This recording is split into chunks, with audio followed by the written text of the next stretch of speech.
Godwin, yeah, talking about value-driven leadership, we're still on the issue of recruitment. We have those who have occupied position or still occupying position now. Yeah. What should be the criteria for further engagement? People's engaging them to go back, or for engagement of new set of persons to come? What should be the criteria? Is it on the value one has created in the past or added in the past, or should it be an all-comers affair? The condition for re-election or the condition for further engagement in any political office should be on the ground of value addition. What value did you add to the life of the people that you are leading currently? Okay, what were you supposed to do in the space of 3 years that you couldn't finish, that you will need us to trust you for the next 3 years for you to finish?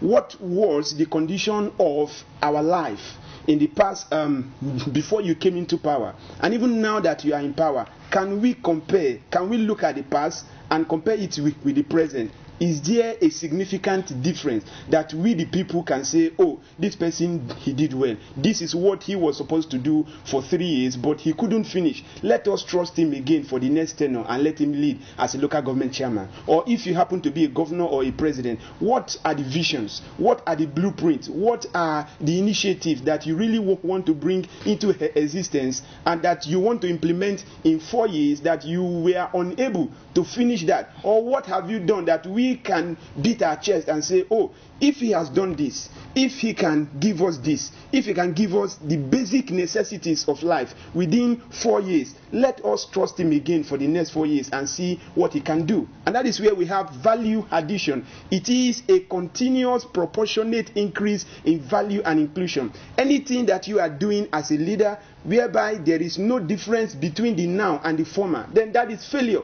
If I cannot look at my 2020 edition of my life as an individual and compare it with my 2021 edition, if there's no difference, then you have failed as a leader. So the condition for which anybody should be trusted with the capacity to lead or to pilot the affair of a group of people should hinge on what he or she has done previously. And as my colleague said, he mentioned, before we engage you in leadership, we must look at your track record, your pedigree. How did you behave when you were the class captain in your primary school? The money entrusted in your care, how did you manage the fund? A thief in primary school, I'm telling you, will also be a thief if he or she is made a local government chairman. He who is faithful over little will be faithful over much.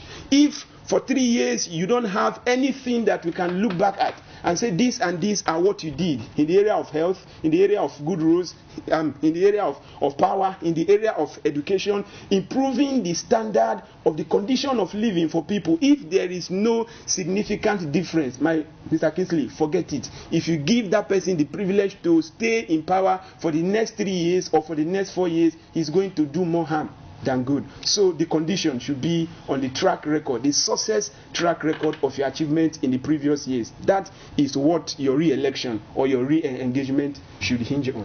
Captain Briggs, in our climate, do you think this is feasible? Especially, the governor has made a commitment or has said it openly that the next local government council elections will be based on merit, on performance.